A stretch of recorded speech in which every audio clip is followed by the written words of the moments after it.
Hello, I would like to start off by thanking the organizers of USH Connections Week for giving me the opportunity to present my work with you all today. My name is Ala Koleila, and I recently completed my PhD at Mayo Clinic, where we used a Zebrafish model of Usher Syndrome Type 1 to explore new pharmacotherapies. We know that Usher syndrome is characterized into three types based on hearing, vestibular, and vision impairments. However, my talk will focus on type 1 and specifically pathogenic variants in myosin 7A, which account for a majority of Usher syndrome type 1 cases. Myosin 7A is a motor protein found in the stereocilia, which are these finger-like projections found in the image on the right of the hair cell. Myosin 7A is a purple protein found in the image on the left, and its role is to maintain the tension in the tip-link structure, or the connecting structure between two stereocilia. When stereocilia are deflected due to sound, myosin pulls on the tip-link structure, or again that connecting structure between the finger-like projections, allowing the mechanotransduction channel, or MET channel, to completely open, causing an influx of positively charged ions into the cell. The change in membrane potential causes the cell to depolarize, and L-type voltage-gated calcium channels open in response to this change in voltage, causing an increase in intracellular calcium at the bottom of the cell. Calcium then mediates the release of glutamatergic vesicles that are part of a structure called a synaptic ribbon. This structure has a main central component called ribeye and has a halo of glutamatergic vesicles. Glutamate is released into the synaptic cleft and binds onto the postsynaptic cell. I wanted to share some of the reasons why zebrafish is an advantageous model for the study of human disease. There is a complete zebrafish genome available, and in fact, over 80% of genes that are known to be associated in human disease are also found in the zebrafish genome. It is fairly easy to edit genes in the zebrafish. As you can see in the image on the bottom right, we can inject DNA or RNA straight into a single cell. Zebrafish have a high fecundity, so they're able to produce hundreds of embryos from one mating, and we can easily administer drugs straight into the water. For the purposes of studying genetic hearing loss, zebrafish are an advantageous model because the acoustic startle response is present at 5 days post-fertilization, so fairly quickly within their development. An acoustic startle is exactly what it sounds like. A zebrafish exhibits a characteristic startle response to an acoustic stimulus. And in addition to having an ear with inner ear hair cells, zebrafish also have an external sensory organ called the lateral line that is composed of neuromass, these small black dots shown on the image, that are clusters of hair cells that detect pressure and vibration. Hair cells in the lateral line are functionally analogous to hair cells in the inner ear, however, they're much easier for us to access. In 1998, an investigator named Teresa Nicholson characterized various aspects of what were called circling mutant zebrafish, or zebrafish that were identified to swim in circles and have balance abnormalities. Today I'll only be talking about the Mariner mutant. She identified that the Mariner mutant has a stereocilia bundle defect, meaning an abnormality in those finger-like projections at the top of the cell. This zebrafish line also does not present with a startle to a vibrational tapping stimulus. However, they did show that neurons were activated in response to vibration or sound through quantifying the calcium signal. Now, the value shown in the far right of this table, 9 plus or minus 8% for the calcium signal, is not close to what we're seeing in the wild-type animals of 100%. However, what's important to take away is that it's not completely silent. This is quite important for the rest of the talk to understand that the zebrafish line mentioned here, the Mariner mutant, is not starting at a zero response. 2 years later, Sylvain Ernest identified that indeed the zebrafish model, the Mariner mutant, has a premature stop codon early in the gene of myosin 7A, meaning that the myosin 7A protein will not be produced. From now on, I'll refer to the zebrafish line as the myo 7A mutant. They also demonstrated, through confocal imaging, the abnormal stereocilia bundle, so those finger-like projections at the top of the cell. In the left of this image, you'll see wild-type hair cells. The stereocilia are structured and organized, whereas on the right, the myo 7A mutant stereocilia are splayed, kind of like split ends, and they aren't as organized. However, it's reported that only 36% of the hair bundles are splayed in this manner, meaning that more than half of the hair bundles are still intact. This now led us to ask what the other components of the hair cell look like in this zebrafish model. The main component we were interested in exploring is the ribbon synapse. Again, it's a structure found at the basal end of the hair cell that is mostly composed of a central component ribeye, this large red dot here, with a halo of glutamatergic vesicles tethered to it all around.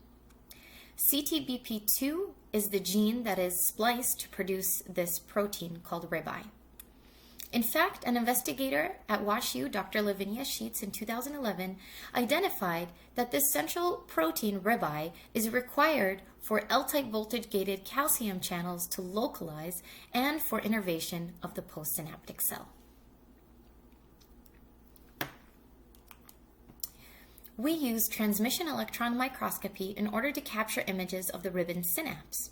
We identified that the myo-7A mutants in the top right part of the image have the machinery necessary to produce a complete synaptic ribbon with a ribbon density and a halo of glutamatergic vesicles. And not only is this structure generated, it is also localized to the synapse. This was not known before and is important because not only is the machinery necessary for the structure produced properly, it's also found in the appropriate location in the cell.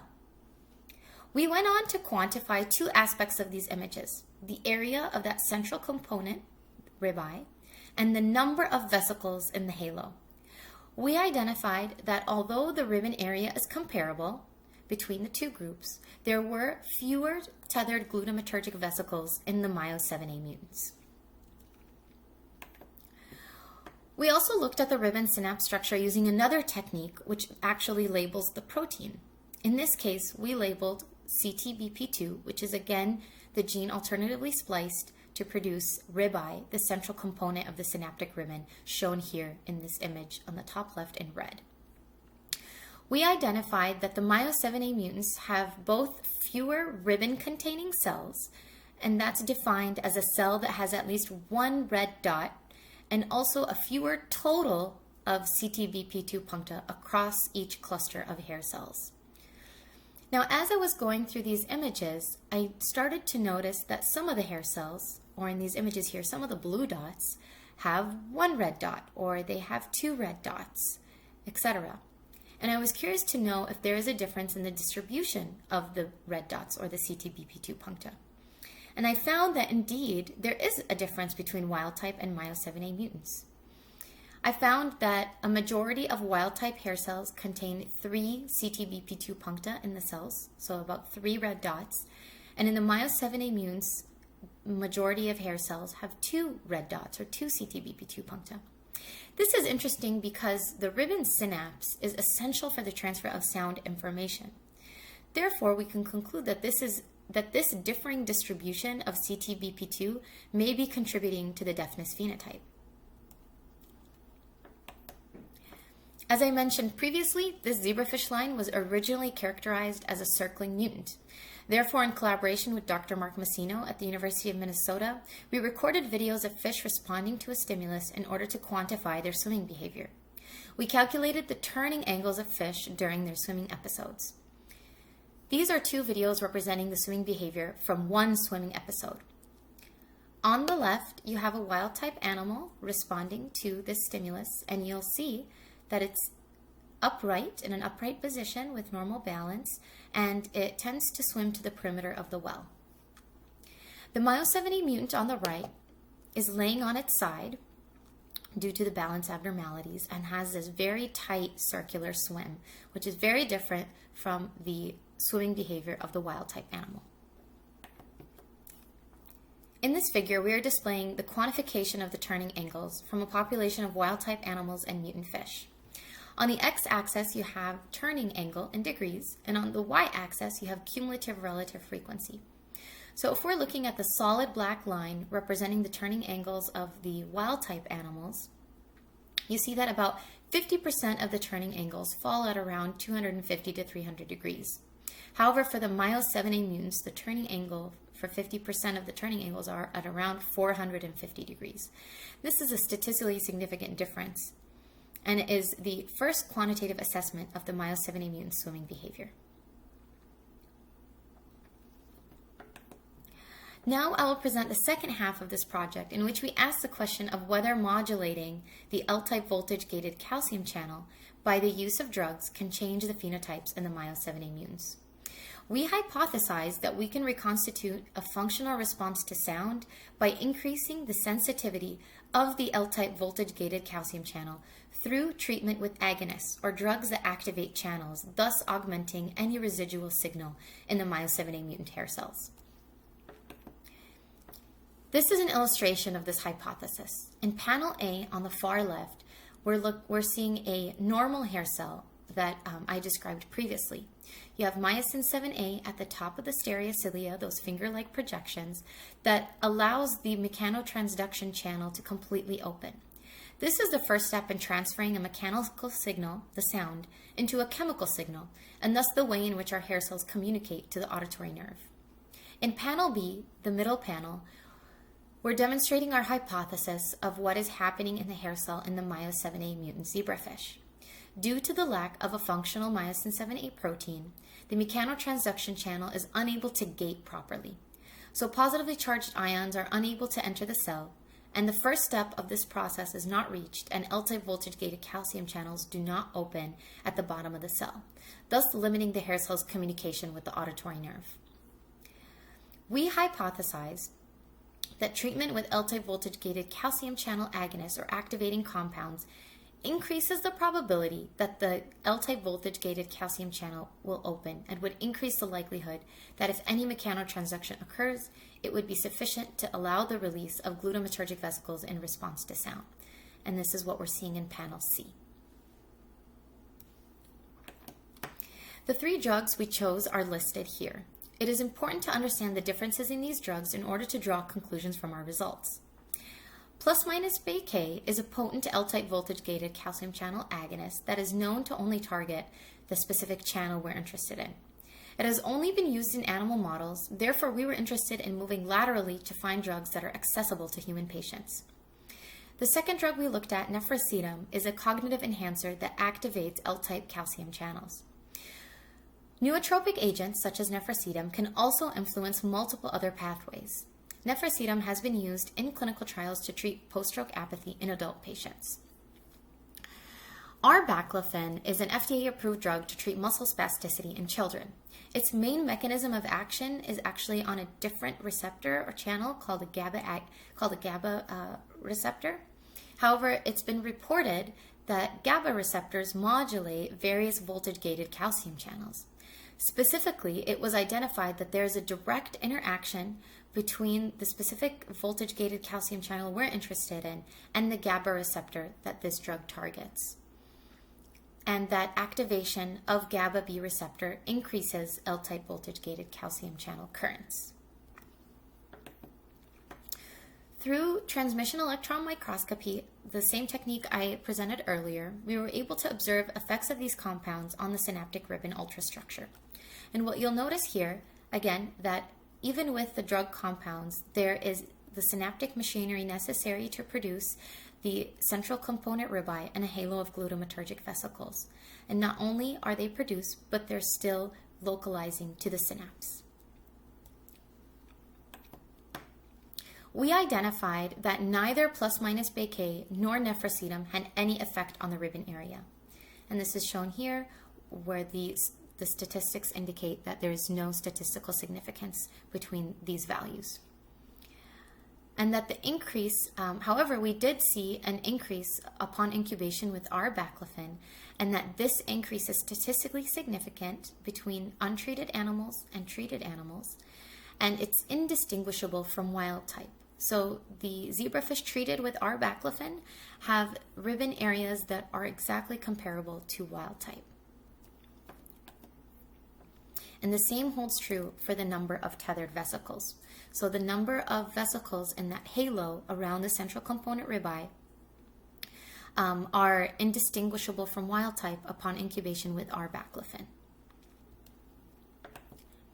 We also assess the synaptic ribbon by again labeling with CTBP2, an antibody. To remind you, CTBP2 is a gene alternatively spliced to produce the principal protein component of synaptic ribbons. As I showed you earlier, a majority of myo-70 mutant untreated hair cells have two CTBP2 puncta, or two red dots. However, upon incubation with all three compounds, there is a shift so that a majority of hair cells have three CTBP2 puncta, or three red dots per hair cell.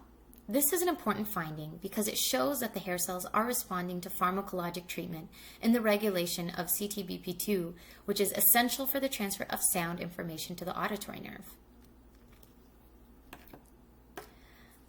We also assess the swimming behavior of these animals upon incubation with the three drugs.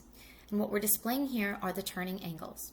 On the x-axis, you have turning angle, and on the y-axis, you have the cumulative relative frequency. Now, if we're looking at the dotted black line, which is a little bit difficult here to see, but it's the line farthest to the right, you can see again that 50% of the turning angles are close to 500 degrees. And you'll notice that with treatment of nephrocetum and arbaclofen, so the blue and purple lines, the curve moves modestly closer to the solid black line, or the turning angles from the wild type animals. However, upon incubation with plus minus K, this green line, we see a shift, a very robust shift that's pretty much overlapping with the wild type turning angles. And this is also important because we're not only observing improvements in the synaptic elements of the hair cell, but we're also seeing these improvements manifesting in the swimming behavior of these animals upon treatment.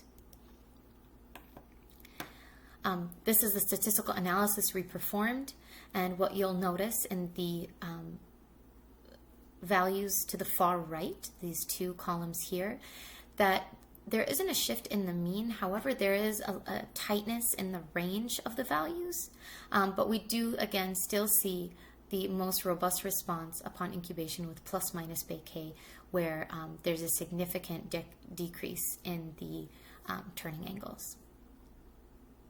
Another way we can view this improvement is by observing the swimming trajectories, or the paths that the fish swam during video acquisition.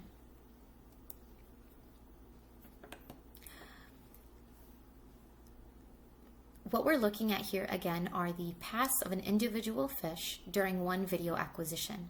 The myo-70 mutant untreated is in the far left circle and has much more circulating behavior compared to the three treatment groups to the right. You can see that the treatment groups have smoother trajectories and less circular swimming. However, the circular swimming is not completely abolished.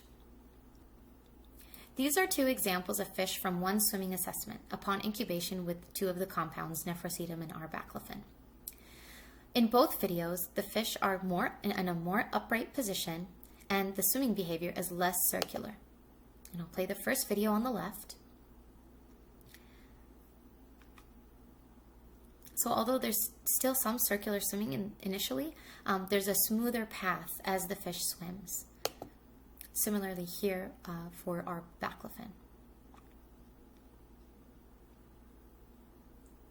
And again, notice that the fish are upright, meaning that their balance is a little bit improved.